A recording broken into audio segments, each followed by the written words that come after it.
Dr. Michael Oren, thank you very much for joining us on the show today. Pleasure to be with you. So, the U.S. and Iran in the Persian Gulf escalating. Do you think we're heading towards a military confrontation? I hope not, but you can't rule it out. And it's happened before. It happened in 1988 when the Iranians attacked Kuwaiti oil tankers.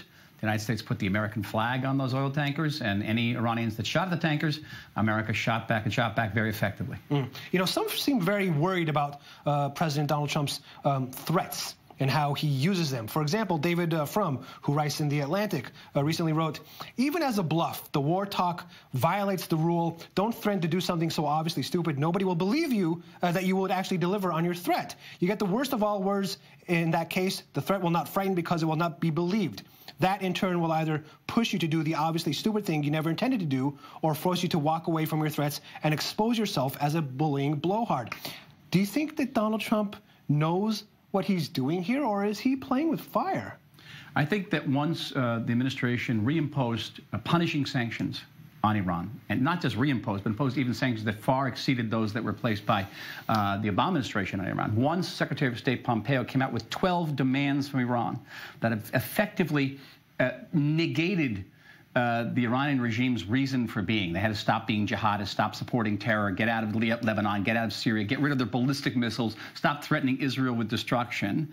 The minute he made those demands and linked them to the sanctions, that placed the Iranian regime in a position where, well, it was either going to die or it was going to respond in some way. The obvious way that the Iranians could respond is by heating up the area and proving to the United States and to the world that there's a price to be paid for levying sanctions. Well, you don't think there's some sort of brinksmanship that Donald Trump is engaging in that might be a bit too far? I don't think so. I think that it is brinksmanship indeed, because it's not in America's interest to get dragged into another war in the Middle East. On the other hand, it can allow Iran to threaten American interests in the Middle East and the interests of America's allies in the Middle East. Okay. I want to show you something that former IDF Chief of Staff, Gadi Eisenkot, said last week in the Washington Institute for Near East Policy, talking about those sanctions that you just mentioned, saying that they should continue. Let's have a listen.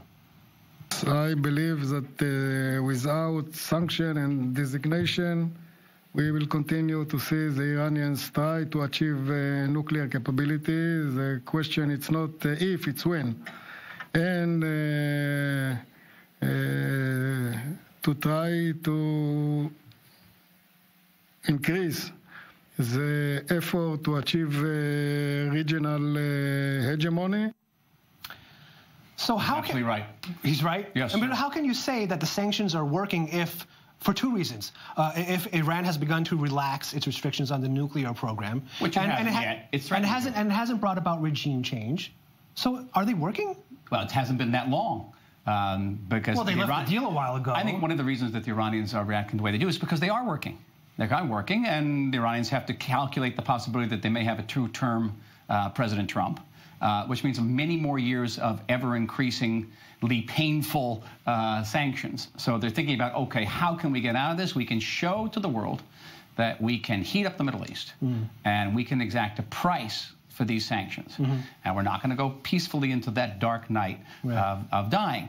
And here was where the brinksmanship comes in, is on one hand, the United States not to get dragged into a major war in the Middle East, but on the other hand, not to let the Iranians get away with it.